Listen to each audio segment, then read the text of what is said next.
Major, Who is it? time to have your feet pierced. Later. Sorry, Major, there's no later. The future's been canceled by the War Department. We're just going to replay the past. That was Alan Alda in M.A.S.H, and I'm the Theory Creep. Welcome to the Theory Creep. I want to talk about what makes that joke so funny. The cancellation of the future might seem like an abstract or absurd concept, but during the Korean War and in the decades of the Cold War that followed the Korean War, the end of the world seemed quite possible. The War Department had many ways to cancel the future. They had submarine-borne short-range ballistic missiles. They had, silo-borne intercontinental ballistic missiles. They had nuclear bombs that were available to be dropped by high-altitude bombers. There was a whole litany of ways that the War Department could cancel the future. And especially during the Korean War, this seemed like a distinct possibility. In recent memory, the US had already dropped 2 bombs on Japan, which was not far from Korea. So the idea that the Korean War could escalate into a nuclear war was totally realistic. So when Alan Alda says the War Department canceled the future, it's not a hollow thing to say. This was on the horizon. This was a very real threat to the audience of M.A.S.H, although it's worth pointing out that the audience of M.A.S.H wasn't in the Korean War. M.A.S.H was made during the Vietnam War, so M.A.S.H is a repetition of the past. The Korean War has already taken place when they were making M.A.S.H. The Korean War occurred in the past, so the show is repeating the past. But the Vietnam War, which M.A.S.H was a commentary on, was also seen by a lot of Americans as a repetition of the Korean War, the draft, the long run time, the tremendous cost to young men in America. These wars were seen as analogous. They were seen as a repetition. So the notion that the War Department is going to repeat the past in Vietnam is also not absurd. This statement seems absurd, but really that's what the War Department was doing when they were making M.A.S.H. So this joke isn't that absurd. When you look at the circumstances that it was told in, the joke is actually referring directly to very tangible, very real circumstances. Humor isn't always about setup and punchline. Sometimes circumstances can be so absurd, they can be so otherworldly, that humor is really the only natural reaction available to us. It's the only natural response that we can muster in the face of certain levels of atrocity. Now, the end of the world in a nuclear apocalypse is one such atrocity that really we can only laugh at, because anything else we did would be an inadequate response. The end of the world in a nuclear wasteland is so absurd, is so violent, so outside of our understanding that laughter is really the only reasonable response to such an unreasonable set of circumstances. Like, why wouldn't we want to actively go out into the world and try to prevent nuclear war? If something is so awful that it defies our understanding and that laughter is the only response to it, shouldn't we get proactive about it? Like, shouldn't we go and engage with this thing and try to stop it from doing this awful thing that we apparently can only laugh at? Maybe. I mean, certainly there were anti-nuclear activists, and certainly they got a lot done with anti-proliferation treaties. And I'm not trying to say that was a mistake. Like, it was great that they did that, and it's great that there are fewer bombs in the world now than there were, several decades ago. But activism and engagement with atrocity is really quite a problematic thing. For a better understanding of this, we can turn to Russian author Varlam Shalamov, who's the writer of the Kolyma Tales, which is a collection of short stories about his experiences as a prisoner in the gulags. Now, Shalamov makes Solzhenitsyn look like a fucking fairy tale. Like, he makes him look like a Disney movie. Solzhenitsyn is, if you don't know, which would surprise me, but if you don't know, he wrote the Gulag Archipelago. He's a very, very well-known Gulag writer. He's very interested in sentimentality and the kind of redemptive qualities of the victims of the Gulag. Solzhenitsyn's stories are, like I said, very sentimental. They're really concerned with suffering as a way to redeem yourself, suffering as a way to become yourself. They're extremely Christian stories. They're really concerned with, this, redemptive, uplifting nature of suffering. Which completely misses the point of Atrocity. The people who suffered in the Holocaust and in the gulags weren't redeemed by their suffering. It was completely meaningless. It was completely pointless. They weren't bad people who were punished and then found themselves through their punishment. This isn't a prison story.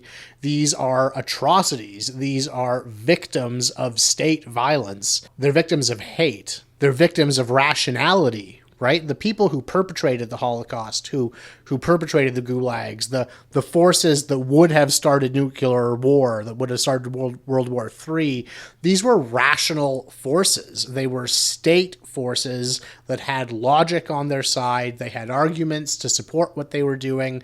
The perspective of the people instituting these policies was that they were in the right, that they were doing the correct thing, that they were true, and that the people they were killing were false. So we have to be careful when we go out and engage with Atrocity that we don't start using the same tools that Atrocity uses to perpetrate its crimes. So Shalamov is aware of these limitations, and he's very careful not to use the tools that his captors were using, again, Gulag prisoner.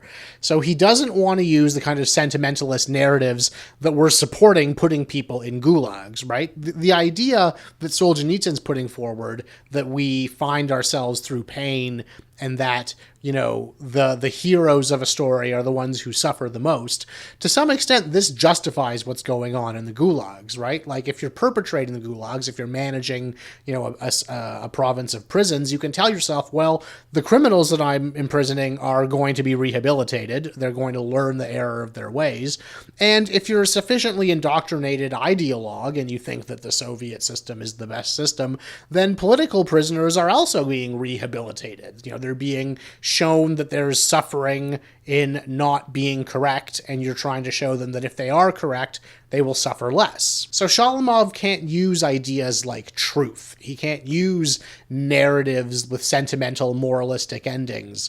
He can't give us complete stories. So what he does give us are these fragments of his experiences, these very short, disconnected narratives that are never even about the same person. There's no centralized narrator. Characters in his stories just trudge from one painful scene to another with no meaning behind it, because meaning is exactly the thing that put them in prison. Truth and meaning have been co-opted by his captors, so Shalamov can't use them in order to interrogate his captors. He has to use something else. So let's talk about Jean Kreyl. I don't know, some French guy.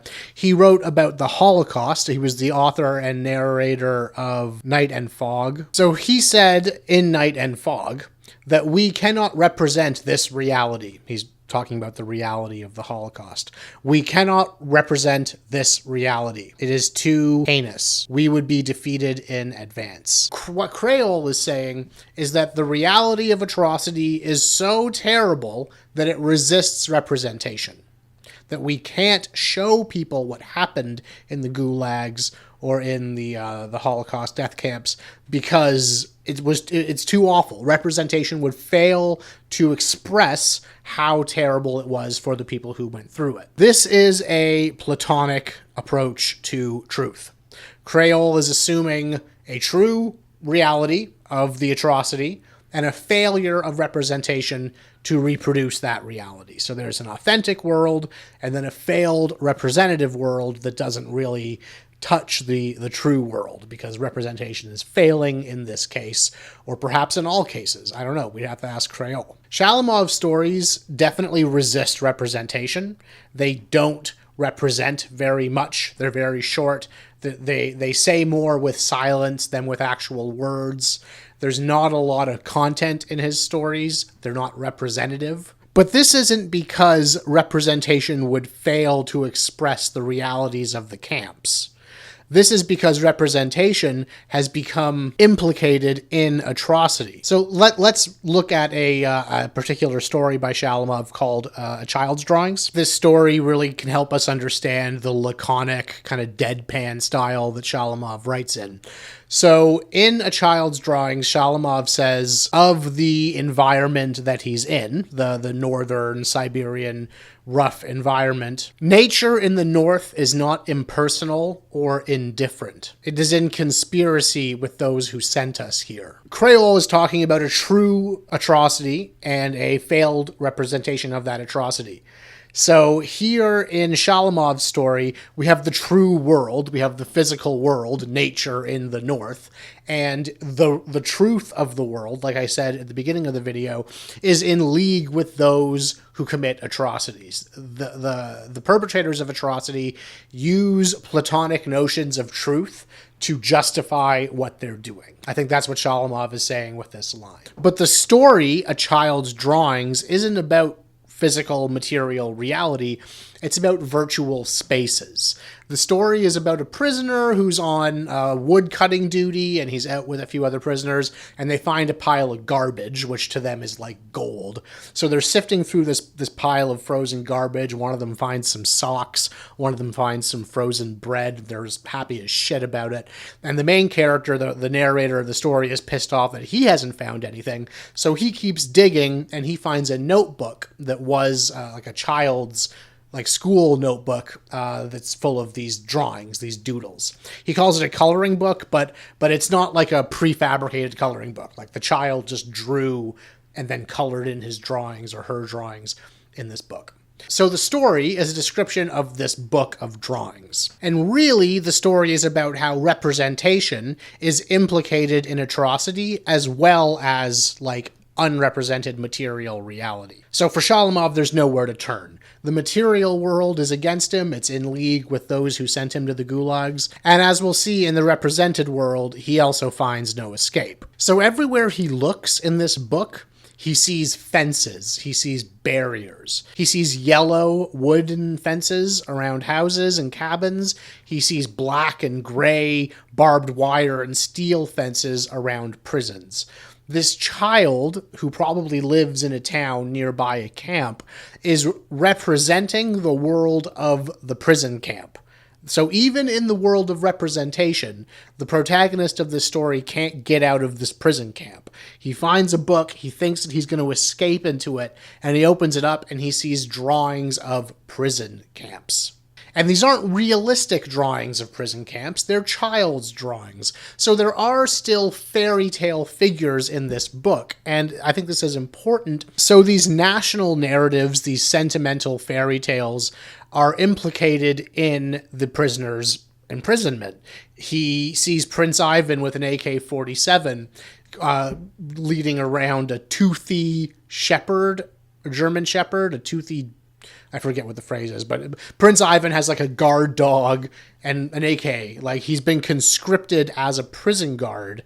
There's no way out for this prisoner. And his fellow prisoners, who he's out collecting lumber with, know that there's no escape, know that representation is no way out for a prisoner in the gulag. And they tell him when they see him looking through the book that's useless, it's no good. If you want to roll cigarettes, they say, you have to use newspaper. So we can't know atrocity, not because atrocity is unknowable, as Kreyl suggests, but rather because it's through knowing that atrocity is perpetrated. So when, to get back to M.A.S.H. and to World War III and nuclear apocalypse, when an anti-nuclear activist goes out and knows that what they're doing is right, they're using the same tools that the perpetrators of nuclear war are using. Both of these parties are sure that they are correct and are sure that what they're doing is the correct and true thing to do. So I think we have to turn to figures like Alan Alda or to Varlam Shalamov or to Aquateen Hungerforce for an alternative to knowing. And laughter is a pretty good alternative to knowing. Shalamov's stories are hilarious. They're extremely dark and they're extremely deadpan, but they're also funny as hell. there's a coldness to them, a kind of Russian, like, pithy. They're fucking funny. You should really read the Kolyma Tales. They're a fantastic, very short, very readable collection of stories that express some very interesting postmodern kind of ethics. And they express these ethics in a pretty down-to-earth, approachable way. They're not esoteric. They're not highfalutin. Shalamov uses like very simple, very, very understandable language. He's trying to be as communicative as possible while not using traditional tools of communication. It's pretty amazing. Like Alan Alda in M.A.S.H. and like Varlam Shalamov, Aquateen Hungerforce is making light of things that are fundamentally terrifying. It's taking atrocities, it's taking the horror of the postmodern condition and making them entertaining. And that's why I don't think that Aquateen Hungerforce is necessarily a postmodern horror parody show. I think that a more accurate term would be to drop the horror and just call Aquateen a postmodern parody show. A lot of its episodes are not directly addressing horror tropes, or if they are addressing horror tropes and making fun of them, they're secondary to the narrative tropes that Aquateen is taking apart. Like Shalamov, Aquateen has no access to truth. There's no material reality in the show. Everything is representational, and on top of that, representation doesn't offer an escape from atrocity. Representation just offers a repetition of atrocity. Like Alda said, there's no future. They're just going to replay the past from now on. Aquateen is a replaying of the past, an atrocity-ridden, terrifying postmodern past. Like, just look at this relentlessly real Aquateen episode where Frylock finds at first he thinks it's like an ingrown hair. It ends up being like a melanoma, like skin cancer. He gets a biopsy. It turns out to be malignant. He gets it removed. There's no jokes in this episode. It's just a deadpan story about one of the characters battling cancer, and it's not even resolved. Like, at the end of the episode, Frylock imagines that the doctor tells him that he's 100% cured, and then he flashes back to the doctor who says, No apparent trace of cancer in the lymph nodes. Oh, God, thank you. You have no idea how great that is to hear. But, listen. I want you to stay out of the sun, plenty of rest, and, I want you to schedule another visit for you in 2 months. All right, no problem. Yeah, we're not out of the woods yet. This episode is not making fun of horror movies. This episode is making fun of uncertainty. It's making a joke about the fragile nature of human life, the frailty of our bodies. Above all, Aquateen is concerned with death, and it helps us deal with death and helps us deal with atrocity and pain through laughter. It represents these very serious, very dark subjects in a light and funny way, and it uses humor to deal with those things. Because in the postmodern condition, to deal with things like horror and atrocity with seriousness is to use the tools that horror and atrocity are perpetrated with. They're implicated. Truth and seriousness and knowledge and knowing. All of these things are an integral part of perpetrating atrocity. They justify atrocity, they justify authority, and they give authority to those who perpetrate atrocity. So when shows like Aquateen or M.A.S.H, or when authors like Shalamov refuse to use these certain truthful principles which are justifying atrocities and use laughter instead, they're being subversive. Laughter is a subversive tool in the postmodern world because it's not serious, because it's not logical. And in the postmodern world, seriousness and logicality and rationality, they're implicated in these terrible, awful things. Whereas laughter is a light, acommittal, kind of soft touch approach that doesn't get tied down to serious beliefs and serious concepts and doesn't implicate us in the thing that we're so afraid of. All right, so I hope that's enough of an introduction to why I'm talking about Aquateen and enough framing of, you know, how I'm going to be approaching the show. The next few videos I do are going to be close readings of select Aquateen episodes, so you can actually get something out of all this preamble. I think you'll see as we approach individual episodes of the show with these postmodern themes in mind, that the confusion and absurdity of the show get explained pretty well. We can start to contextualize a lot of the stuff that doesn't seem to make sense, and yeah, start to kind of maybe get an idea for what the creators were thinking about as they made these episodes, the cultural conditions that inspired these ideas. So yeah, coming up next is going to be Hand Banana, and then after that, we're going to do the Bus of the Undead, two of my favorite episodes. I might do them in one video. I'm not sure how much time I'm going to put into them, but yeah, there you go. So I look forward to it. I hope you do too. We'll talk to you soon.